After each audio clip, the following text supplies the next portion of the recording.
എല്ലാവർക്കും നമസ്കാരം. ഞാൻ നമ്മുടെ ചാലക്കുടി അടിപ്പാത കഴിഞ്ഞ് വരുമ്പോൾ ഒന്ന് ITR റോഡിലേക്ക് കയറി VR പുരത്തേക്ക് തിരിയുന്ന ഒരു വഴി കാണാം. VR പുരത്തേക്ക് പോകണം പാടത്തക്കോടെയുള്ള വഴി. ആ വഴിയിലേക്ക് ഇറങ്ങുമ്പോൾ തന്നെ ഒരു വാഹനം ഇതുപോലെ ഇങ്ങനെ പാർക്ക് ചെയ്ത് വെച്ചിട്ടുണ്ട്. എനിക്കറിയില്ല ഈ വാഹനം ആരാണ് ഇവിടെ ഇങ്ങനെ പാർക്ക് ചെയ്തേക്കണമെന്ന് അറിയില്ല.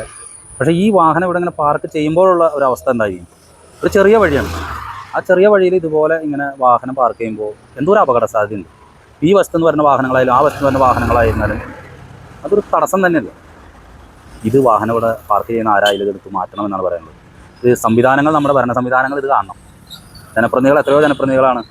നമ്മുടെ ആദരണീയനായിട്ടുള്ള ചെയർമാൻ പോകുന്നത് ഈ വഴി കൂടെ തന്നെയല്ലേ, നഗരസഭാ ചെയർമാൻ. അദ്ദേഹത്തിൻ്റെ ഭാര്യ അലി ഷിബു ഉൾപ്പെടെയുള്ള ആളുകൾ എല്ലാവരും ഇതിൽ കൂടെ തന്നെ പോകണം. എത്രയോ ജനപ്രതിനിധികൾ വേറെ ഇതിൽ കൂടെ പോകുന്നു. ഇത് തീർച്ചയായിട്ടും ഇത് ശരിയാണോ എന്നുള്ളത് ഇവിടുത്തെ ജനപ്രതിനിധികളും ചിന്തിക്കുക. ഈ വിഷയത്തിൽ ഇടപെടേണ്ട സംഭവം തന്നെയാണെന്നാണ് ഞാൻ മനസ്സിലാക്കുന്നത്. ഇതിലൂടെ പോകുന്ന യാത്രക്കാരെങ്കിലും ഇത് പറഞ്ഞിട്ട് ഞാൻ അറിഞ്ഞത്. ഞാൻ ഇതിൽ വന്നു കഴിഞ്ഞപ്പോൾ ഇവിടെ ഒരു കാറ് പോകുന്ന ഒരു അവസ്ഥ കണ്ടപ്പോഴാണ് ഇത് ആരുടെയാണ് കാർ, ഇത് കുറച്ച് ദിവസങ്ങളായിട്ട് ഇവിടെ ഇങ്ങനെ പാർക്ക് ചെയ്യുന്നുണ്ട്.